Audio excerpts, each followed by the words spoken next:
ৰাজহুৱা শ্ৰদ্ধাঞ্জলি প্ৰয়াত ধৰ্মনীয় নাথত যোৱা 25 ডিচেম্বৰত যিটো ঘটনা সংঘটিত হ'ল তাৰপিছত তেওঁৰ মৃতদেহ যোৱা 30 তাৰিখে পুলিচে উদ্ধাৰ কৰি পুলিচে নহয় আচলতে আপোনা উদ্ধাৰ হ'ল। আমি ইয়াতে ৰাজহুৱা শ্ৰদ্ধাঞ্জলি আয়োজন কৰিছোঁ। বিশেষভাৱে আমাৰ আই চি চি ব্যৱসায়ীখিনি, আমাৰ শোকসন্তপ্ত পৰিয়ালবৰ্গ আৰু আমাৰ নাগৰিক মঞ্চ আৰু বিভিন্ন নাগৰিক আৰু সামাজিক সংগঠনে মিলি আজি এই ৰাজহুৱা প্ৰতিবাদৰ আয়োজন কৰিছে। শ্ৰদ্ধাঞ্জলি অনুষ্ঠান আমি শ্ৰদ্ধাঞ্জলি নিবেদন কৰিছোঁ। আমি বিচাৰোঁ যে প্ৰয়াত ধৰ্মনীয় নাথৰ যিটো হত্যা হ'ল এনেকুৱা হত্যা যাতে ৰঙিয়াতে কোনোদিনেই নহয়। তাৰ কাৰণে যিসকল দোষী তেওঁলোকে যাতে কঠোৰ শাস্তি পায়, কঠোৰতম শাস্তি পায়। চৰকাৰে যাতে পুলিচ প্ৰশাসনে যাতে নিৰপেক্ষভাৱে গোটেই তদন্তটো কৰে তাৰ কাৰণে আমি দাবী জনাইছোঁ। আৰু বিশেষভাৱে আমি এইটো কৈছোঁ যে আজি পুলিচ প্ৰশাসন যদি সেই সময়ত নিৰপেক্ষ হ'লহেঁতেন, তেওঁলোকে যদি আজি কম্প্ৰমাইজৰ নাটকটো নকৰিলেহেঁতেন, তেনেহ'লেতো ধৰ্মেন্দ্ৰ নাথক কিজানিবা জীৱনতে উদ্ধাৰ কৰিব পৰা গ'লহেঁতেন। পুলিচ অফিচাৰ একজনৰ কম্প্ৰমাইজ কৰি দিয়াৰ অধিকাৰ নাই নহয়। তেওঁলোকৰ বিচাৰ আছিল যে তেওঁলোকে যি মুহূৰ্তে এফআইআৰ পাইছিল এফআইআৰ ৰেজিষ্টাৰ কৰি কেছ লগে লগে তদন্ত কৰা, আৰু তদন্ত কৰিলে আজি কিছু পৰিমাণে হ'লেও সত্য আৰু উদঘাটন হ'লহেঁতেন। কিন্তু আমি দেখিলোঁ যে তেতিয়াৰ যিগৰাকী অচি তেওঁ কেছটো আগবাঢ়িব দিব খোজা নাছিল। তেওঁ প্ৰথম ৰাতি তেওঁ ৰেজিষ্টাৰেই নকৰিলে কেছ, আৰু তাৰপিছতো দেখা পাইছে অপৰাধীসকলৰ পক্ষে তেওঁলোকে ল'লে।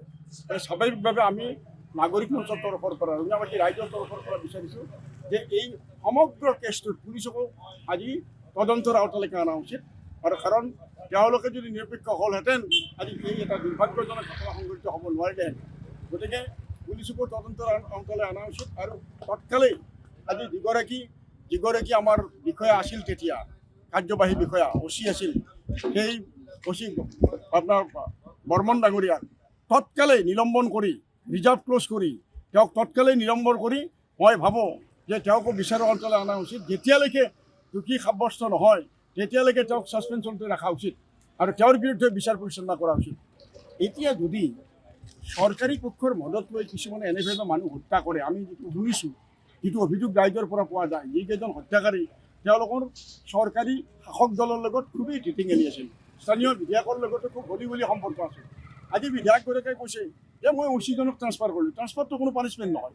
গতিকে আজি নিৰপেক্ষ তদন্ত কৰা উচিত, তাৰ কঠোৰ শাস্তি দিয়া উচিত, ভৱিষ্যতে যাতে এনেকুৱা ঘটনা নহয়। কাৰণ ৰঙিয়াত যাতে দুষ্কৃতিৰ যিবিলাক শক্তি তেওঁলোকে ৰাজনৈতিক মদত লৈ আগবাঢ়ি যাব নোৱাৰে, তাৰ কাৰণে ৰঙিয়াবাসী ৰাইজে ইয়াৰ বিৰুদ্ধে থিয় দিয়া উচিত। মই বৰদলবাসী ৰাইজক ধন্যবাদ দিছোঁ যে তেওঁলোকে অবিৰাম এটা সংগ্ৰাম কৰি আজি যিসকল দুৰ্বৃত্ত তেওঁলোকক আটক কৰাবলৈ বাধ্য হৈছে। কিন্তু এটা কথা মই কওঁ যে কেৱল এৰেষ্ট কৰিলেই নহ'ব, ঠিক প্ৰপাৰলি যদি চাৰ্জশ্বিট দাখিল নকৰে, প্ৰপাৰলি যদি চাৰ্জশ্বিট ফ্ৰেম নকৰে, তেওঁলোকৰ বিৰুদ্ধে ছেকশ্যন যদি নাবান্ধে, তেওঁ দোষী সাৰি যাব।